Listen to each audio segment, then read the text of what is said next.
माजी आमदार ऋतुराज पाटील तसंच कोल्हापूर जिल्हा काँग्रेस विद्यार्थी काँग्रेस आघाडीतर्फे राधानगरी तालुक्यात एक दिवसीय पदभ्रमंती मोहीम संपन्न झाली।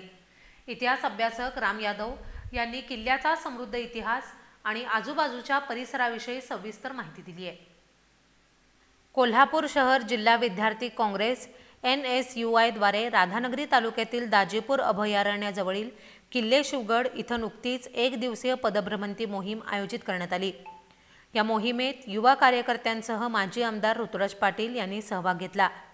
यावेळी इतिहास अभ्यासक राम यादव यांनी किल्ल्याचा समृद्ध इतिहास आणि आजूबाजूच्या परिसराविषयी सविस्तर माहिती दिली, ज्यामुळे सहभागींना ऐतिहासिक वारशाची अधिक चांगल्या प्रकारे जाणीव झाली।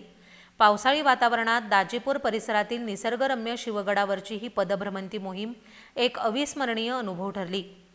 गेल्या वर्षीच्या किल्ले रांगणा येथील पदभ्रमंती मोहिमेची आठवण या निमित्ताने ताजी झाली, असं अनेक सहभागींनी सांगितलं। या पदभ्रमंती मोहिमेचं संयोजन अक्षय शेळके, उमेश पाडळकर, मुबीन मुश्रीफ, स्वराज भाट, निपुण चौगुले, अथर्व चौगुले, प्रणव पाटील, रोहित गाडीवडर, यश शिर्के, उदित नांद्रे, प्रथमेश पाटील या युवा कार्यकर्त्यांनी केलं होतं। त्यांच्यासोबत इतरही अनेक युवा कार्यकर्ते या मोहिमेत उत्साहानं सहभागी झाले होते। या मोहिमेमुळे युवा कार्यकर्त्यांना इतिहास आणि निसर्गाशी जोडले जाण्याची संधी मिळाली।